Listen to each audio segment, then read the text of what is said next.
Thank you very much indeed for the introduction. I was expecting the other panelists to come out with me, so I hope they're going to come out in a moment. I feel rather lonely here. But I have been asked to chair this particular session on social transformation and the role of colleges, which is a very broad title and is going to allow our three panelists who are at the centre of this to talk about their vision of the role that colleges can play in the education challenges that we face as a country, but also in terms of some of the wider social challenges that we face over the period ahead. So I'm sure they'll refer to some current issues, but the focus really is on how should the colleges sector develop in the future to meet the challenges that we see today. Our first speaker, and I hope as I introduce her that Angela Rayner has taken a microphone off and is not listening to this bit, because I might get her in trouble otherwise, because our first speaker is apparently the Labour member of the House of Lords who has a record of rebelling against the party whip more than any other Labour member of the House of Lords over her time there.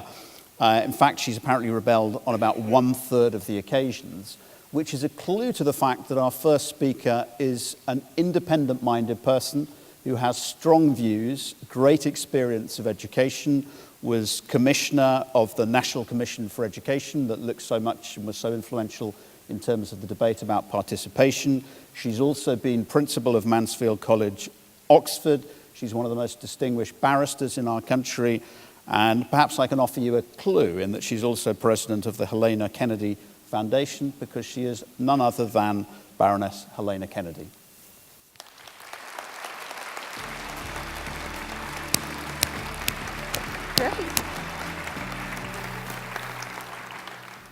Did you know all those bad things about me? Helena, thank you very much for being our first panelist. I won't say first victim, but our first panelist. Good to be and here. We've asked you just to speak for about 5 minutes to give a sense of your vision for the role that colleges can play in our society and in the education system over the years ahead. Well, many of you, I suspect, are too young to remember far enough back to 1997. But in 1997, I brought out a report called Learning Works. And we'd been working on it for a couple of years. And as you mentioned, prior to that, I had been on the National Commission on Education, and I chaired the Higher and Further Education Working Party. But Gillian Shepherd, who was the Minister, the Secretary of State for Education, then asked me to head up this commission and inquiry into further education and how it could be best supported and what its role would be into the future. There was some concern that the financial methodology at the time wasn't delivering the outcomes that people had wanted. And so I then took up the reins and wrote that report. And what that report really, it taught me was about how fantastic this sector is, how unsung it was, how it needed more resourcing and it needed more recognition.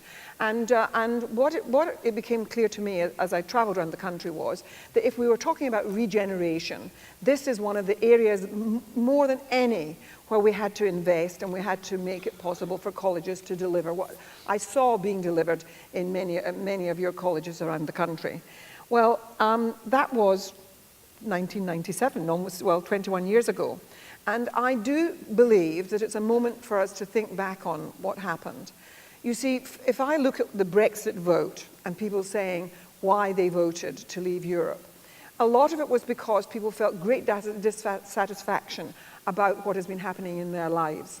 And in many ways, we did not deal with deindustrialization in the best way possible. We didn't retrain many of the people who lost jobs, who were made redundant, and we could have done much better. And I feel sad that there wasn't the real commitment to what was contained in Learning Works. But what Learning Works, that report said, was that this is one of the great things that Britain does. That what you do in further education colleges actually is about giving skills to people. And so into the future, I would say, we have to be looking at how is our world changing. Automation is going to bring another sort of, if you like, wave of job reductions, redundancies, if you like, because there's going to be downsizing of workforce because many jobs that can be done by automation and will be. And there's going to be a whole other stage of the great revolution of change that has been part of the last sort of 20 to 30 years. And that for us has got to be about saying, What does not go with automation? What does not go with automation are many of the things that actually we do in colleges, but other things that we perhaps could be doing much better in colleges. Care is not going to disappear, and in fact, as our population gets older, there's going to be greater need for care. There's going to be greater need for well-skilled people to be involved in the care of our very young children, particularly as parents are both working. Also the care of the elderly, because we're all going to live so much longer. There's also going to be problems for many of the people who will live longer will have dementia, and there has to be greater understanding of what the deficits that come with that. And there's going to be roles there for men as well as women, and the care of people within our societies who've got disabilities. But also the areas where we do want people to remain fit and healthy because of the pressure it puts on our health services. So people to be working within the health communities in paramedical roles, but also more people involved in many of those public areas where we need to have a resource which is about caring, looking after people, making sure that their lives are working. The whole business of coaching people because of fitness, because of how important that's become as we see people becoming more and more unhealthy because of the diet and food and lack of exercise and so on. So many of those roles where we could, in the further education sector, be delivering higher skills, both in technology, but also in many of the caring professions.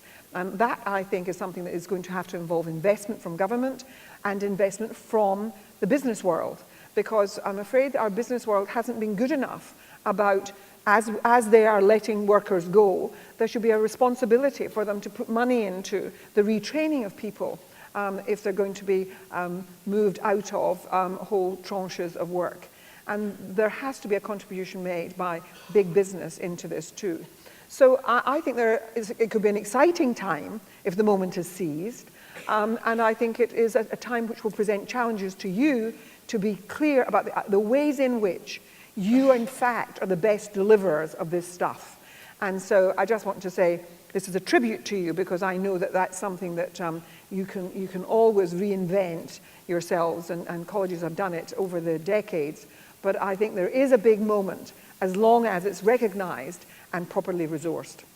Elena, thank you very much indeed. There are a lot of issues there which we'll try to come back to when we open up to Q&A with the three panelists. But without further ado, I want to introduce the second of the panelists that we have here today, who is one of the most influential voices in education and education policy today. He's been involved in education and public policy for, I think, almost all of his career, going back 30 years, done fantastically important work in inner London in terms of education, but is now almost certainly holding the most important and influential job in education that he's had in his career, because he is the chief executive of the Education Endowment Foundation, which is working today in about a third of the schools across the country, and I think half of the colleges. So a very warm welcome to Sir Kevin Collins.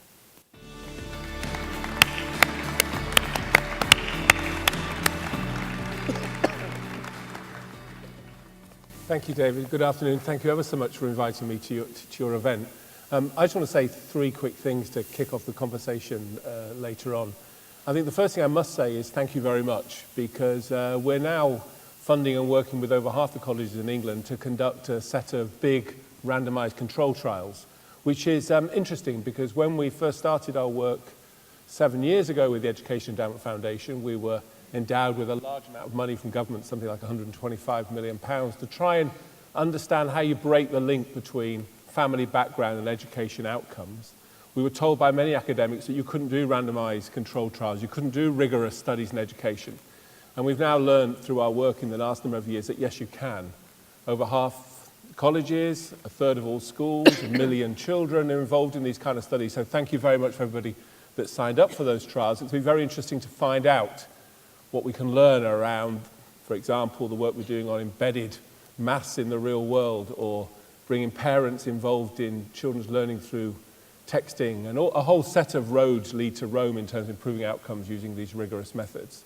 The second thing I would say is that it's clear to me that in this work we've learned that there's a kind of obsession in this country with schools, and this is weird me saying this as somebody who was a teacher and a head teacher for many years, In fact, what we need is a bigger obsession with education. So our work has expanded way beyond schools to include early years and to include, as I say, further education in colleges. Because what we've learned, of course, is if you're serious about social mobility or social transformation, however you want to put it, you've got to expand way beyond the classroom. You've got to get in the lives of children and the communities that children live in. And so we're very interested in work that's way beyond what goes on in colleges and in schools in this work, and we invite further proposals from people in the room to our fund so that we can look at better ways of improving outcomes. We know it's not just going to be what we do in rooms in colleges, but actually what we do in communities and in families and in the lives of young people. And the third thing I'd like to say is, and this is a slight challenge, I do think we're learning that you can know. We all have to be ready, I think, to leave some of our own ideologies at the door and be ready to follow the evidence. Because one of the, I think, great scourges of English education in the broader sense has been that it's been bound far too much by ideology, whether that's from politicians, from ministers, but even ourselves. And how can we be ready to leave those things at the door a bit and be guided a bit more by rational insight? Because I think what's been missing in many of the decisions in England has been rational insight.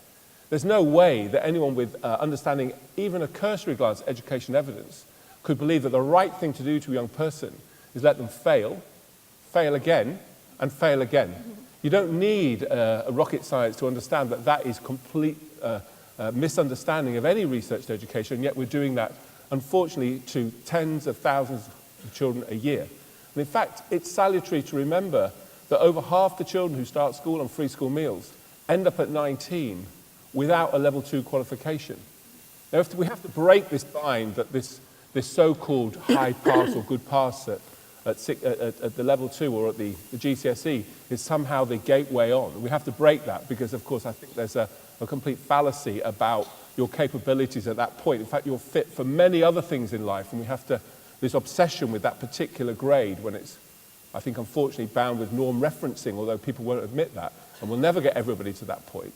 But we have to also understand why is it that so many children don't get to that point, and also why is the pass rate and the conversion rate so different in many places? We have to open ourselves up to some of these questions. What can we learn from each other? How can we learn rigorously? And how can we learn in a way that guides our policy and makes us professional so we can turn to some of the people that will tell us by ideology what we should do? Actually, there's strong evidence to inform what we should do, and we should be guided by that rather than by personal preference and ideology. Thank you. Kevin, thank you very much for those opening comments. And I think the EF is one of the most positive things that we've seen, arguably, in education policy over the last decade. There's a terrific amount in education that is necessarily political, but there's also a lot that is far too political and where there is a lack of an evidence base. And the EF actually offers us an opportunity to have more of what is going on both in schools and colleges driven by real evidence of what works rather than by hunches. Our third and final speaker is here partly to stir things up a bit because he has a slightly different perspective, I'm guessing, on some of these issues. He is a writer, he is founder of Independent Thinking, and he's written 2 provocative books about education recently, one of which is called The Working Class, and the other is called Why Do I Need a Teacher When I've Got Google? He is the writer Ian Gilbert. Ian.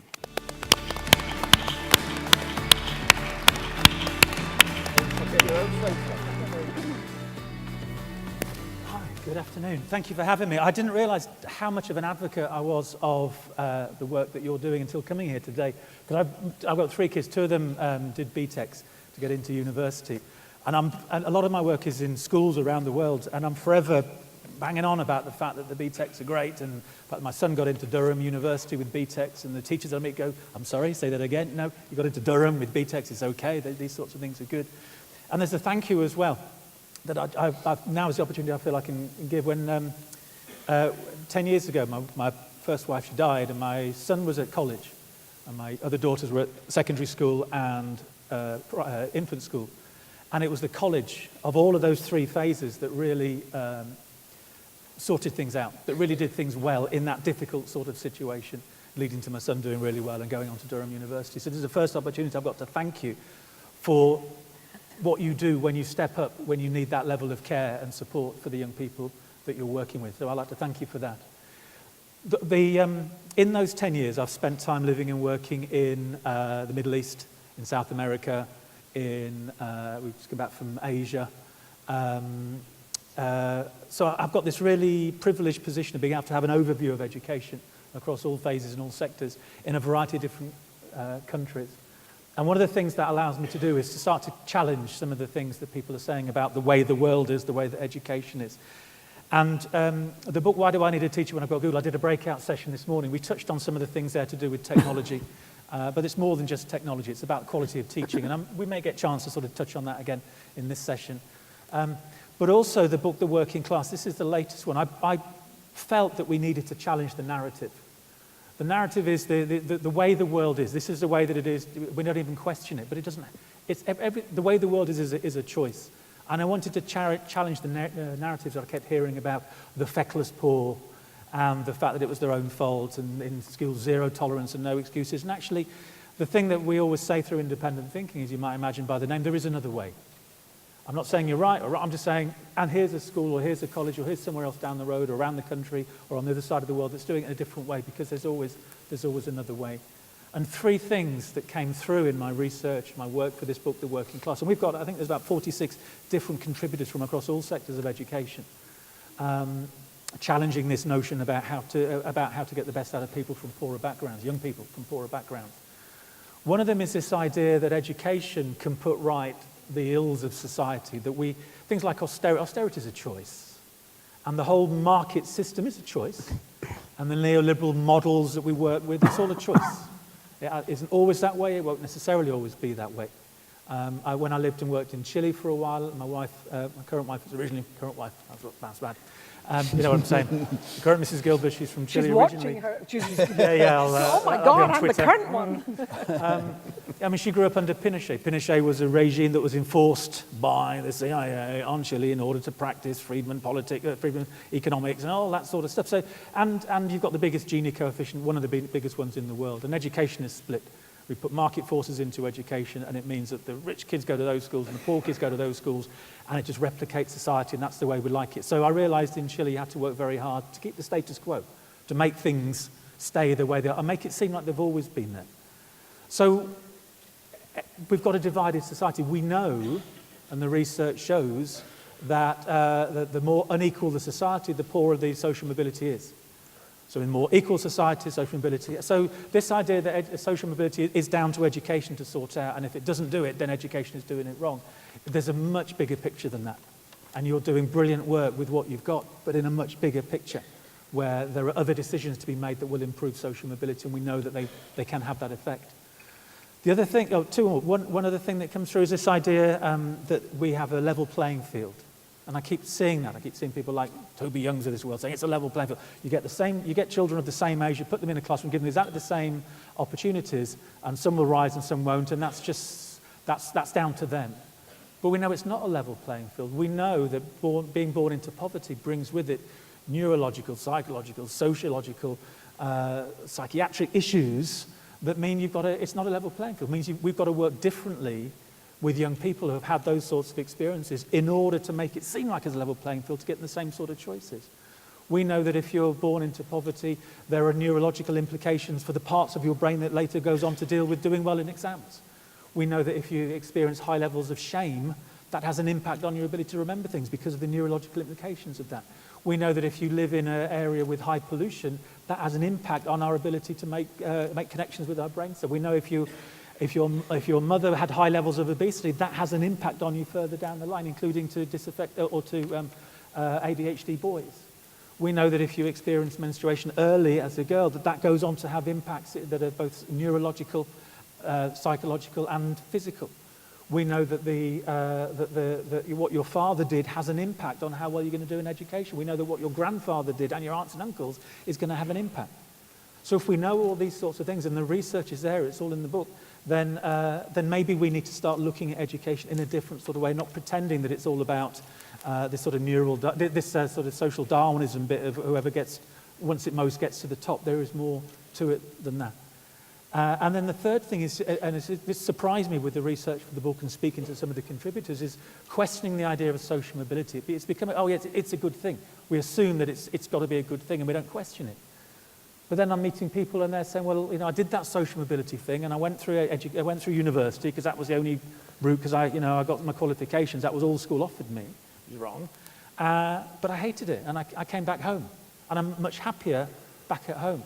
And the people who said, well, I don't want to leave my community. I want to improve my community. Why do I have to be socially mobile and physically and geographically mobile because I've done well in the education system and leave behind the family, the friends, the cultures, and everything? Why can't I stay and work to improve them? Why can't we work to improve communities rather than just rescuing, and there's a lot of rescuing going on, rescuing the kids with potential and then shipping them out and putting them somewhere else? And there is also then research that shows that if that social mobility, the one person who makes it, one of the reasons they make it is because they then distance themselves from those they leave behind. So it creates that sort of division. And the other thing is that it actually has a negative effect then, according to the research, on the wider community. There's a sense whereby they feel even more left behind. So I think we need to question the idea that social mobility is just our thing. I think we need to look a lot more at the impact on poverty on young people's in their neurological and psychological development. And I think we need to have another conversation about what we're doing with communities and not just social mobility is about moving on.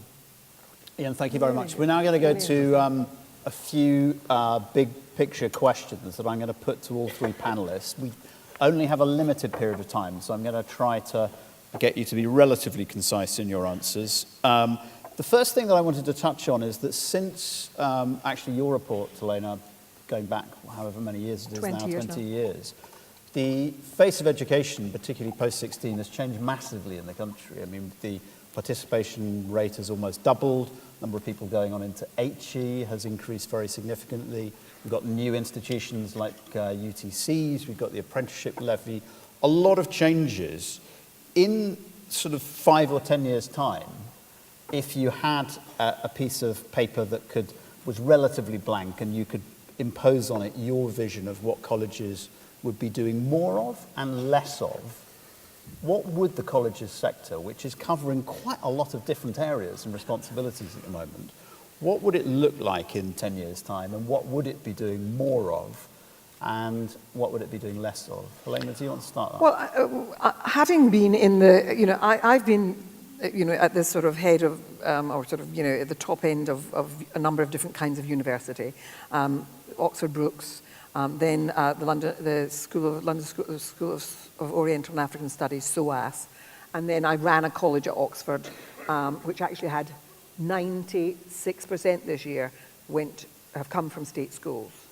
We've got the highest number of any of the kids that are at Oxford or Cambridge, who have, got all those, kind of tick boxes things of having come from deprived backgrounds. They're getting bursaries and so on. And it's because of a particular way of working to try and get collaborations with schools and so on, and to get kids to apply and get them to come through. There's plenty of smart kids out there. But the other thing is that I am now the Chancellor of Sheffield Hallam. Very, very different kind of university. And it's important to see these different bits of the sector at the higher education level. But in the further education world, I think too, that the change that we were likely to see in the next period is a recognition is developing that some of the stuff about getting people to go to university should be kind of recalibrated. Because in many ways, there are certain kinds of degrees that people might do that are not, in fact, leading to the great swell in jobs or the improvement in income, into the future. And there are concerns about what that does, the disappointment that comes with doing the business of going to higher education, but still ending up, with a very unsatisfactory, unfulfilling job. And so I think that we're going to start seeing many more people wanting to look at skills development, jobs that are about skills and real skills, the sort of the skills that you acquire at a further education college. And there'll be collaborations with higher education institutions in order if you wanted to take it to another level. But I think that we'll start seeing a recognition that we shouldn't be, encouraging everybody to go off to university, but actually there's got to be a better thinking about what the skills are that we are going to need as we go forward. So I think we will see a change there. But it's very interesting. If you look across Europe, because other countries didn't do as we did, which was to encourage people to, get the numbers up of people who go into higher education and go to, college or university. Because we did that, we actually, proudly say we don't have much youth unemployment, whereas in Spain or in Italy and places, youth unemployment is very high, in France too. And it's partly because they've maintained the business that university is for a particular, kind of person. And unemployment is rife in those countries. Our young are going on to higher education in much greater numbers, but we then have the hurdle that happens at the end of it where the jobs are not available because they're not the skills that are needed for the areas that people want to go into. And it's not as though, I think that going to university can often give people a lot of good stuff about life, but sometimes and sometimes not. So I think that we're going to have a better rethink of where we want to take higher education. But I just want to say that, this little, I head up you've heard my name goes with the Helena Kennedy Foundation, which is a wonderful project run by the further education world. It basically is, a really important part of your world, because what happens is bursaries are given to kids from further education who are really disadvantaged to go to higher education. And the stories are fantastic. And they are the young who basically have, been told that they're failures. Once you've breathed in a sense of failure, it's very hard to get rid of it. And giving people second chances, you heard Angela Rayner talking about being a single mother who got a second chance, and sometimes it starts small and it moves to something, and she ended up, doing a university qualification further down the line. Those things happen, and we have to make it much easier for it to happen. And I'm telling you that when you go up and speak to people up in the northeast, if you go up and speak to mothers of, of sons, women my age, who say, I look and see, my husband's been unemployed because, he expected to work in the steelworks or he expected to work on the shipyards or whatever, and it's not been possible. There's nothing for my son. He's working his socks off, but it's the gig economy. He's earning very, very little. He couldn't be, he doesn't have any self-respect. He takes drugs as a result. He's got the girl down the road pregnant, and he couldn't possibly have a home and be a father in the way that he would want to be. They're describing something that we should care about, and it is about that social thing that people breathe in, and the other ways in which poverty handicaps people, and the fact that good and real and fulfilling jobs, they don't have to be highly paid necessarily, but jobs that make you feel you're contributing to something, they're not available. And let's not kid ourselves that 0-hour contracts are a good thing. None of that is good, and we have to rethink it. Thanks. Kevin, what more and what less in colleges and colleges? Less of, and this is a cheap remark given you're here. Oh. The audience of less of fighting for your lives. It's kind of crazy to me, the amount of day by day, hand to hand that, and having worked with many colleges, that it's just day to day, hand to hand combat just to keep the show on the road. It's got to be taken much more seriously in the long term. Part of the education provision, which I don't think it's embedded in the way that it should be. So Let me stop you there for 1 second, because you've tilted into my next question, but I'll ask you therefore to address it now anyway. Yeah. In 1990, spending per student in FE was 50% above spending per student in secondary schools, 50% above. It's now 8% below. Yeah. Why is it that colleges seem to have done a bad job in persuading politicians, including during the coalition, before you have a shot at me, to spend more on this sector?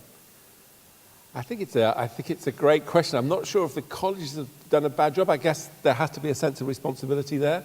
But it's been the way that, in my view, the system probably since '97 has become so school-obsessed.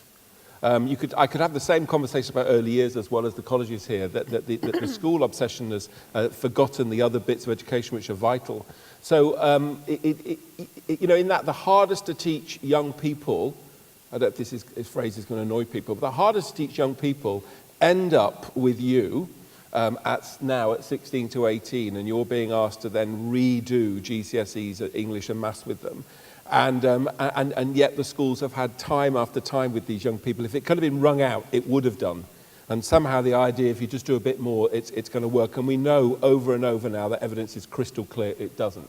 So somehow understanding how this fits in a comprehensive, dare I say, national education kind of provision from birth through, which I think is missing in the narrative. That's what I'd like to see more of. How does that debate happen rather than these horrible, almost conflict points of boundaries?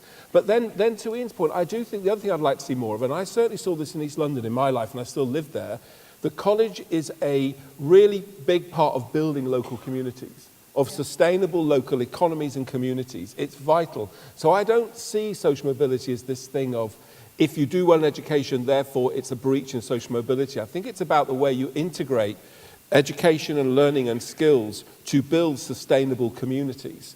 And I think colleges are fundamental to that agenda in a way that I don't think universities, for example, are. Thanks. Ian. I was speaking to my mum yesterday. I said, I'm going to share a platform with a right hon and a baroness and a sir, and I'm a bit nervous. She said, oh, don't worry, you won't get a word in edgeways. I think, I mean, it's not of help to you now what I'm going to say, but I think it's worth saying. Maybe you're asking the wrong question. In the research that I was doing in preparation for the breakout session on the future of and the point and purpose of education in the world of YouTube and blockchain and everything, I was also speaking to one of our associates in independent thinking who's a lecturer at Sheffield Hallam. My daughter's at Sheffield Hallam as well. I've got a lot of time for Sheffield Hallam. It's a good place. Yeah, it is. And he was saying, he's writing a book called Forget School.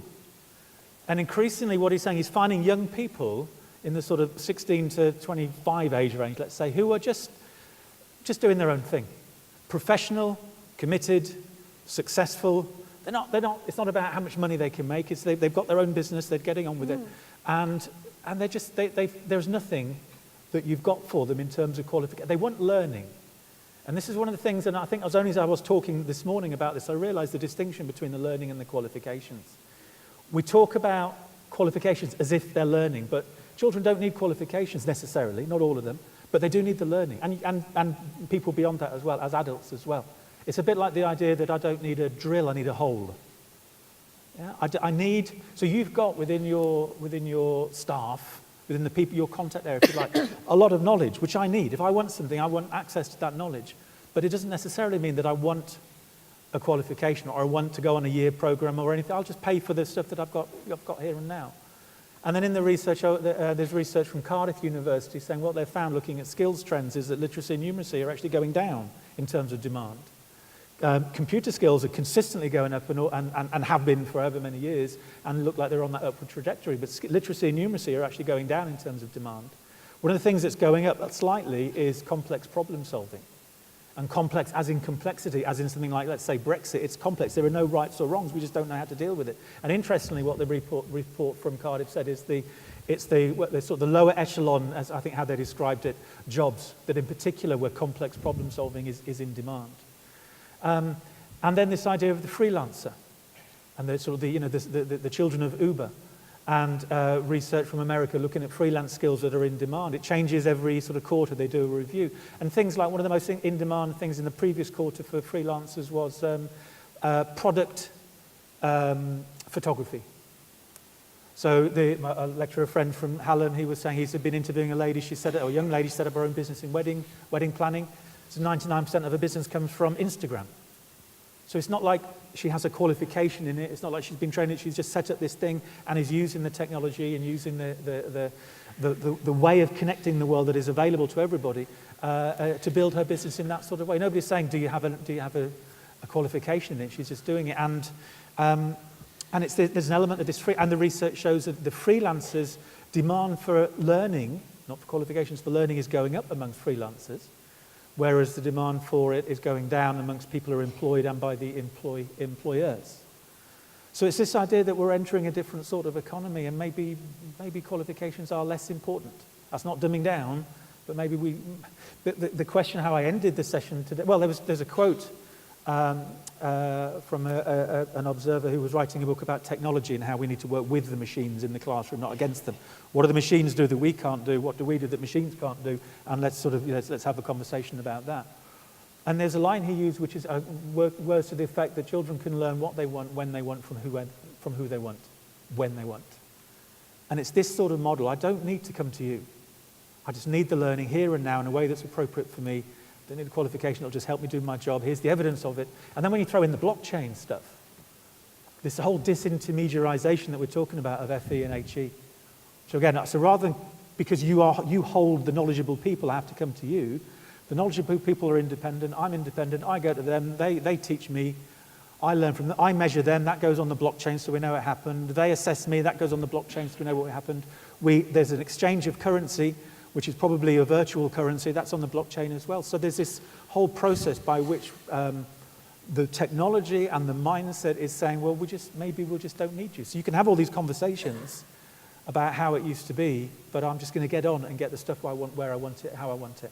So I think those are some fundamental questions that aren't going to help you here and now tomorrow. But if you are leaders of education, and I put the same thing to head teachers when I speak to heads, are you school heads, or are you school leaders or leaders of education? You can be both, or you can just be one or the other. And I think if you want to position yourself as leaders of education, these are the questions that you need to be having. Ian,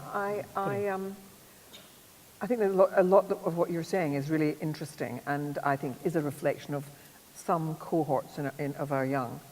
But you have to have a certain amount of self-confidence, as I suspect your children have because of the father that you are. But I think that part of that is about learning how to learn. So that, you know, if you acquire the self-confidence at school, that you can go off and find out how something works and get something to work for you, and that you might set up your business in order to do, you know, something that made you do that. Maybe you don't need qualifications. That's fine, but you have to have a level of confidence about your ability to do that kind of learning, even if it's not that you're great at maths or whatever. And so I think that good schooling, good education ends up being about learning how to learn. And one of the things our modern world teaches us is that we're going to have to keep on, you know, learning new things, new stuff. You know, in my lifetime, I've had to learn how technology works in order to get, you know, to communicate with folk around the world. But that business of learning how to learn, it does involve a certain formality in order to get you to that place, doesn't it? It's more than formality. We know from the evidence categorically that learning, what you might call it metacognition in the technical jargon, it's best learned in the context of a subject in the curriculum. And the other thing I have, that in education in schools, where it's unleashed and people are making these independent relationships with people who provide knowledge, a good example would be tutoring. There's an arms race in England. 25% of all parents now buy tutoring, 40% in London. This, by the way, is not being appropriated in a democratic way. This is giving to those who already have more advantage. So I'm not quite so sure about the benign nature of this open source world. I think one of the things that great institutions and states can do is actually ensure that there is an even and democratic distribution of opportunity, which makes me quite nervous about taking out of it the institutional responsibility to guarantee access. You see, I think Ian, you're doing a very good job of taking over my role, but I need to alert you to the fact that I've got a flashing light here which says 2 minutes until finish. Oh dear. And that means you can't I think what I ought to do is I'm going to let you put your question, if it was coming to Ian, and then I'm going to ask each of you in a very self-disciplined, non-politician way to give us a 45-second last burst of reflections for the audience before we get thrown out. One of the things that I learned when I was doing the Learning Works thing, and I think it's still true today, is the thing that you're talking about how, you know, there isn't a level playing field, and we can listen to people pretending that there is, but there isn't. And there's the ways in which you've described how people can be handicapped by poverty, ways that we don't even see. And what I learned, and what I fed into the Learning Works report, was to say, funding colleges just on outcomes, which is what the government used to do, back then in the early 90s when they changed the funding system for FE, and it was if people got qualifications, then they could get their money. And so then people went after people who could easily get qualifications. And of course, the people who had more difficulty getting qualifications were people who had all those problems, who were not on an even playing field, because they didn't have books in the house, and they didn't have the same kind of, folk going off and getting them tutoring. And so what we had to recognize was that colleges doing this extra stuff, this good stuff, of the add-on stuff, of basically having to give encouragement and nurturance to people who were finding it difficult or who were frightened of the challenge because they learned failure had been breathed in at an early stage. that costs money. That is resource. That has to be funded, and it has to be, you deserve to be given extra funding for doing that. You know, that, if you like, you know, that sort of, you know, making up for the deficits that societies, unequal societies create.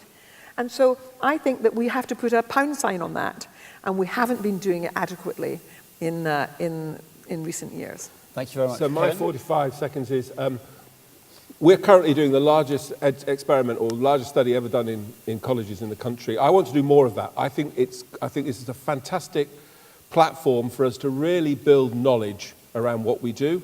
And with that basis, I think we can then begin to make a much stronger argument for the resources to learn even more and apply what we've learned together. Great. Ian, you've got the final word. Oh, wow. It's about solidarity, not competition. In the same way that the individual market-driven education means some will rise to the top and some won't, which means their parents, if they've got the money, they will do it. 90-odd% in South Korea, Singapore, Hong Kong,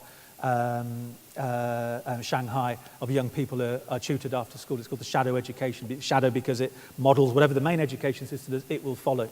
And these people are earning a lot of money, and it's a huge industry. So as soon as you make it competitive, that's what you create. You create the winners and losers. But it doesn't have to. If we've got losers in education, who wants losers in education? We're doing it wrong. And then linked to that, what I would suggest, given the fact how little I hear about colleges when I go into schools, and how schools seem to be this funnel, go into university and nothing else. If it's not university, you're a failure. And I know that's wrong, and that's why I talk about my children and BTECs and everything. The more you can get yourselves into your local schools and speak to young people, get into the primary schools, speak to the parents, make yourself part of the community so that everybody knows that you're there, that you're around. And I don't see that at the moment. I think you could maybe you could do more of that. Ian, thank you very much indeed. Thank you for inviting us to be here today. And can I just thank all three of the panelists on your behalf. Thank you very much.